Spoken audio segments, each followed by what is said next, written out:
I don't know who needs to hear this, but if you're always reliable, always dependable, always on point, but you never get picked for the next level, then welcome. This is for you. So this is for you because you're the safe pair of hands in the organization. So when something is on fire, they can rely on you to put the fire out. You're always on point because no matter what happens, you're the one that they come to ensure that everything is copacetic.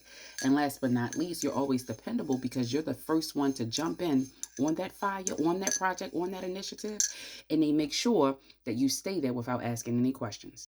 Now, here's the challenge: when the EVP sees you, he ignores you. When you're in the room, they don't want to hear your ideas. When you talk, your vision is not landing. What you're stating is not landing.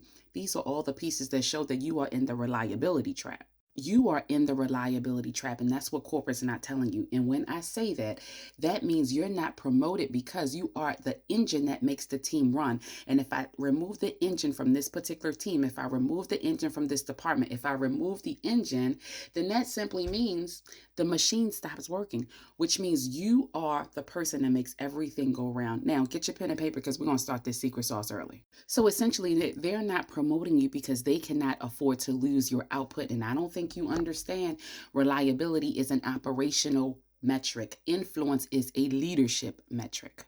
So if you're spending 100% of your time trying to prove or validate that you can actually do the work, you have 0% of time or zero energy left to prove that you can actually lead the vision. So these are the three main things I want you to do in your leadership. Get your pen and paper. Here comes the secret sauce. Number one, I need you to shift from how to solve this solution to who needs to know about the solution. Why is that so important? Because you've already been solving the solution for the last 6, 9, 8 months, right? And it hasn't gotten you anywhere. So now we need to know who needs to know about this solution. Why is that so important? Because you need to leverage the power dynamics. I keep telling y'all, office politics is a game and you've got to learn to play it. And the moment you master the power dynamics in the office and you know who has influence, you know who can make things move, is the moment you begin to say, who needs to know about this solution so I could get to the next level? Not how am I going to work it? You run circles around people. We already know you could do the job.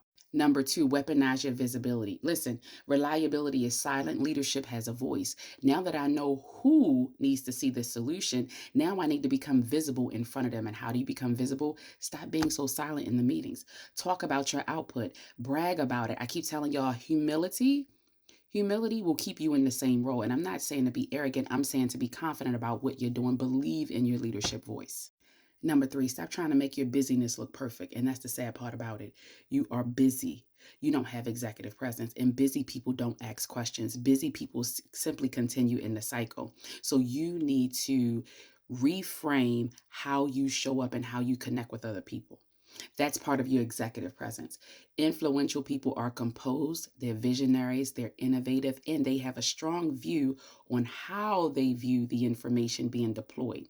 You just need to know who to get in front of in order to do that. Now, if you need help, this is what I do. As a leadership coach, my number one goal is to ensure that you're playing chess instead of checkers, to ensure that you're confident, to ensure that you're in front of the right people, to ensure that you know that it's not always about how you're doing it, about who you're in front of. The moment you get that, the moment you understand the office politics and the power dynamics, is the moment your leadership begins to change. You go from a doer to a strategic leader. You go from a doer to a confident leader. You go from a doer to a visionary, to an innovator, to someone that they trust to lead the business, whether it's on a team, whether it's the department, or whether it's the entire organization. So let's reframe your identity and get you back on track to being a leader that has a trajectory in their career to move to the next level. Now, this is what we're talking about in class, but I need you to understand you've already proven you can handle the work. You've already proven that. So that we don't need to get into that. I need to teach you how to handle the power that you actually have. And in order to do that, you've got to build your confidence. And right now, your confidence is too low to move to the next level. Or maybe you have it, but you don't know what to do and how to navigate office politics. And that's where I come in. If you need more, right here at DaneSheldon.net, this is what we're talking about in class. Or if you need a one-on-one, it's customized specifically for you and your challenges, then this is what we talk about, a strategy. You can go to DaneSheldon.net and let's talk strategy on how to move you to the next level. Like, comment, and follow from